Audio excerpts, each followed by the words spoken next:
Our channel अध्ययन गुरु। I am वर्षा। आज का जो मेन टॉपिक है हमारा वो है जनरेशन ऑफ कंप्यूटर। हिंदी में कहेंगे कंप्यूटर की पीढ़ी।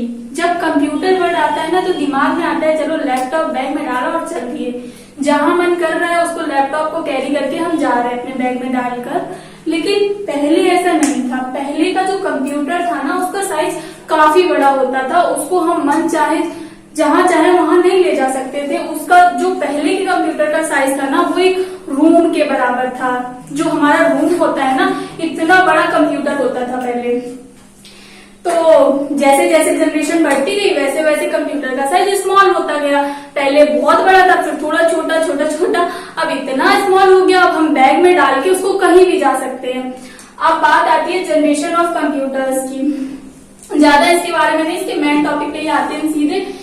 इसको 5 जनरेशन में डिवाइड किया गया है। First generation,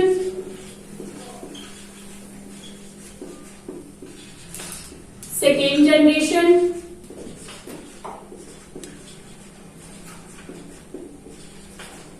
third generation,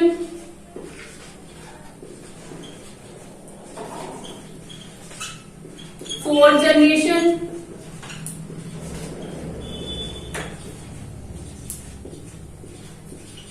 and at last आते हैं हम 5th जनरेशन पे।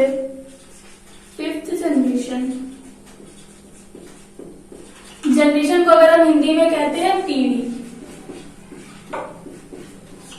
तो जो जनरेशन ऑफ कंप्यूटर है उसको 5 जनरेशन में डिवाइड किया गया है। First generation, second generation, third generation, fourth generation and 5th generation. तो जो फर्स्ट जनरेशन थी ना हमारी, फर्स्ट जनरेशन में जैसे कंप्यूटर क्या है? कंप्यूटर एक इलेक्ट्रॉनिक डिवाइस है ना, उसके लिए हमको इलेक्ट्रिसिटी की नीड होगी। तो फर्स्ट जनरेशन में जब इलेक्ट्रिसिटी की नीड थी हमको, तो हमने क्या किया, एक ट्यूब टाइप का इन्वेंट किया, वैक्यूम ट्यूब। क्या किया? वैक्यूम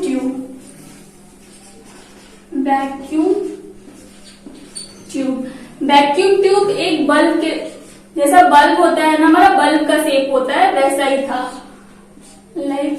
इसको ऐसे ले लेते हैं, इस शेप का था हमारा ट्यूब, जिससे इस वैक्यूम ट्यूब के जरिए ही हम कंप्यूटर में इलेक्ट्रिसिटी को ले जाते थे। कंप्यूटर में जब फर्स्ट जनरेशन में हम इसके द्वारा ही इलेक्ट्रिसिटी को ले जाते थे वैक्यूम ट्यूब के जरिए। एंड इसमें जो सेकेंड जनरेशन हमारी, और फर्स्ट जनरेशन का जो टाइम पीरियड था वो था 1946 to 1956। Okay, first generation complete हो गया हमारा। फर्स्ट जनरेशन क्या था? वैक्यूम ट्यूब इन्वेंट किया गया फर्स्ट जनरेशन में, जिसका टाइम पीरियड था 1946 to 1956। इसमें एक बल्ब की शेप का एक ट्यूब बनाया गया जिससे इलेक्ट्रिसिटी का प्रवाह होता था। एंड सेकेंड जनरेशन हमारा आता है। सेकेंड जनरेशन में किसका इन्वेंट हुआ? ट्रांजिस्टर का। किसका हुआ? ट्रांजिस्टर। ये जो हमारा ट्रांजिस्टर है ना, इसमें छोटी छोटी चिप्स होती थी। चिप्स मतलब CHIPS, ये चिप्स। ये चिप्स थी छोटी छोटी, ये विद्युत का प्रवाह कराती थी। हमको यही तो चाहिए था, जो कंप्यूटर है वो इलेक्ट्रॉनिक डिवाइस है, तो हमको इसमें यही तो चाहिए था जो विद्युत को प्रवाह करवा सके, वोल्टेज प्रवाह करवा सके। तो जो सेकेंड जनरेशन में हमारा इन्वेंट हुआ था वो था ट्रांजिस्टर चिप्स के द्वारा विद्युत प्रवाह करवाता था हमारा। फिर इसकी जो टाइम पीरियड था वो था 1956 to 1964। फर्स्ट जनरेशन हमारा कंप्लीट हो गया। रिवीजन कर लेते हैं। फर्स्ट जनरेशन में किसका इन्वेंट हुआ? वैक्यूम ट्यूब का। एंड सेकेंड जनरेशन में किसका इन्वेंट हुआ? ट्रांजिस्टर का। फर्स्ट जनरेशन की जो टाइम पीरियड थी वो थी 1946 to 1956। एंड सेकेंड जनरेशन की जो हमारी टाइम पीरियड थी वो थी 1956 to 1964। अब आती है थर्ड जनरेशन की बात। तो जो थर्ड जनरेशन थी हमारी, थर्ड जनरेशन में भी था हमें क्या, इलेक्ट्रिसिटी को प्रवाह कराने के लिए ही, तो बस उसमें फीचर्स और अच्छे होते चले जा रहे थे। जैसी जैसी जनरेशन बढ़ती चली जा रही थी उसमें फीचर्स और अच्छे आते जा रहे थे। तो फर्स्ट जनरेशन में वैक्यूम ट्यूब आया, सेकेंड जनरेशन में ट्रांजिस्टर आया। अब थर्ड जनरेशन की बात करते हैं। थर्ड जनरेशन में आया हमारा IC, मतलब इंटीग्रेटेड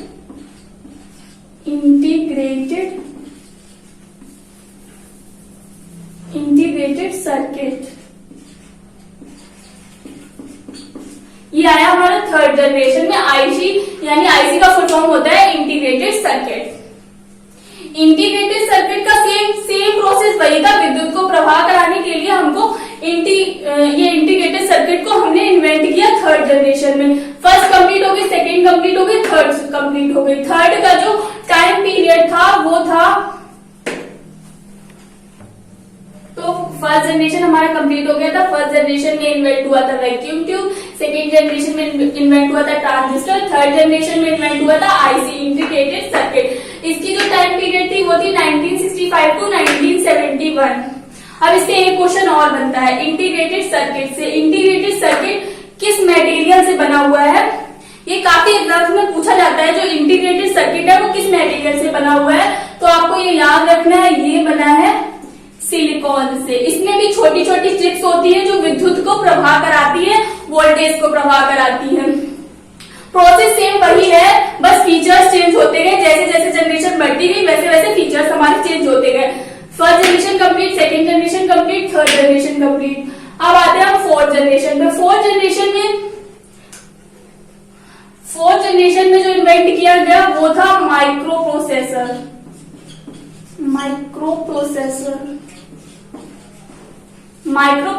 फोर्थ जनरेशन में किसका इन्वेंट किया गया था? माइक्रो प्रोसेसर का। इसमें भी सेम वही वर्क था, इलेक्ट्रिसिटी को प्रवाह कराना। बस फीचर जो फर्स्ट जनरेशन से फोर्थ जनरेशन तक आते हैं, इसमें फीचर्स काफी चेंज हो चुके थे फर्स्ट जनरेशन से फोर्थ जनरेशन तक।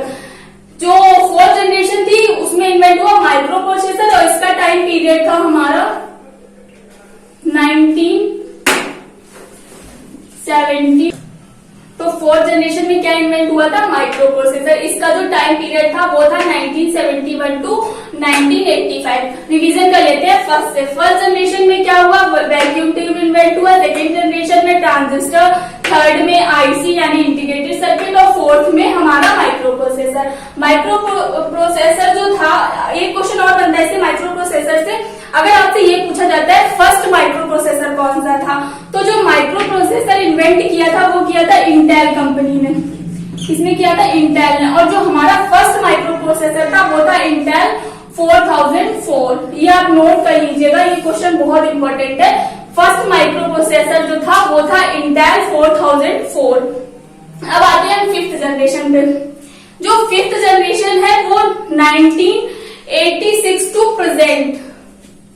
इसका टाइम पीरियड है 1986 टू अभी जो लेटेस्ट, मतलब जो प्रेजेंट में हमारी चल रही है ना, वो फिफ्थ जनरेशन चल रही है।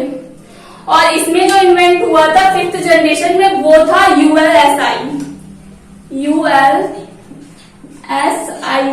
मतलब अल्ट्रा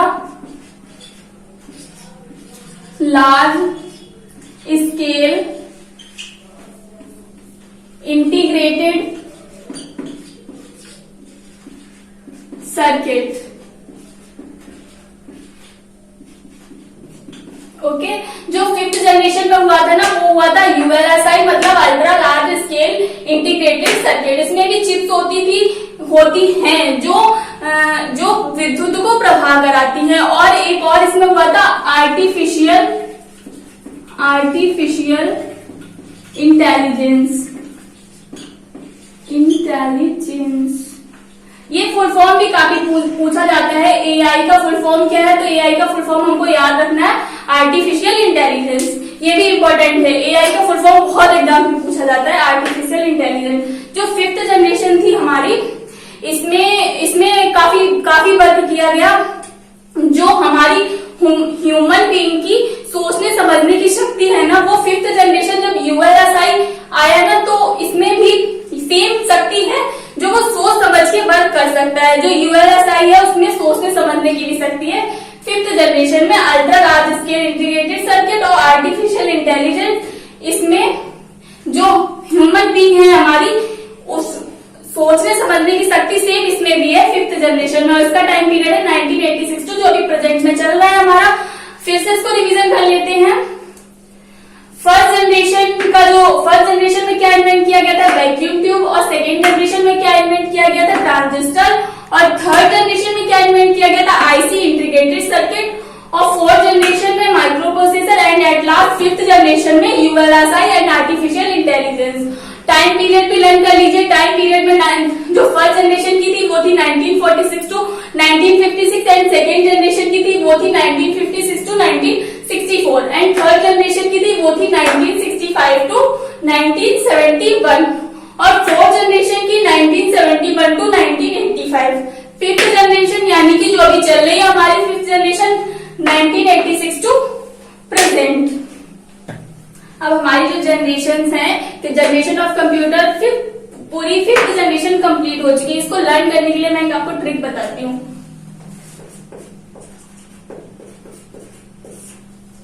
बिटम्यू, VITMU, क्या पढ़ेंगे इसको, बिटम्यू। बिटम्यू मतलब आप पता कर सकते हैं फर्स्ट जनरेशन में किसको इन्वेंट किया गया, सेकेंड जनरेशन में किसको इन्वेंट किया गया, थर्ड फोर्थ फिफ्थ ऐसे। बिटम्यू यानी बिटम्यू, V for vacuum tube, I for IC integrated circuit, T for transistor, M for micro processor, and U for ULSI. मैं लिख देती हूँ यहाँ पे, V फॉर क्या हो जाएगा, वैक्यूम। अब हमारी जो जनरेशन ऑफ कंप्यूटर है अब कंप्लीट हो चुकी, first second third fourth fifth. इसको लर्न करने की आपको एक ट्रिक बताती हूँ। वर्टिम्यू, VTIMU, V for vacuum tube, T for transistor, and I for IC, M for micro processor, and U for ULSI. लिख देती हूँ यहाँ पे मैं, V for vacuum tube, and T for transistor, I for IC यानी कि integrated circuit, M for microprocessor,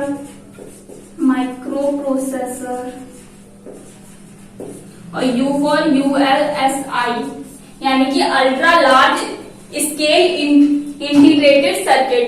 तो आप इस ट्रिक से इसको इजीली लर्न कर सकते हैं। जनरेशन को लाइन से है वर्टिम्यू। आपकी पूरी जनरेशन ऑफ कंप्यूटर कंप्लीट हो गई। बाकी मैं अगर आपको और भी एक्सप्लेन कर सकती हूँ। ज्यादा एक्सप्लेन करने से जो एवरेज स्टूडेंट होते हैं ना वो बहुत कंफ्यूज हो जाते हैं। तो जितना हमारे लिए इम्पोर्टेंट है वो हमको गेन करना चाहिए एग्जाम के टाइम पे। तो जनरेशन ऑफ कंप्यूटर इतने में कंप्लीट हो गया है हमारा। जनरेशन कंप्लीट कर दी है, टाइम पीरियड कंप्लीट हो गया, इसकी ट्रिक बता दी आपको लर्न करने की।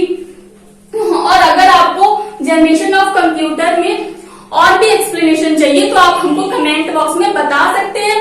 तो मैं आपको नेक्स्ट वीडियो में और भी इस जनरेशन ऑफ कंप्यूटर को और भी एक्सप्लेन करके बता दूंगी। वैसे जो इम्पोर्टेंट था वो मैंने आपको बता दिया, इसका टाइम पीरियड इम्पोर्टेंट है और जिसका इन्वेंट हुआ वो सब इम्पोर्टेंट है, वो मैंने आपको बता दिया, ट्रिक भी बता दी है।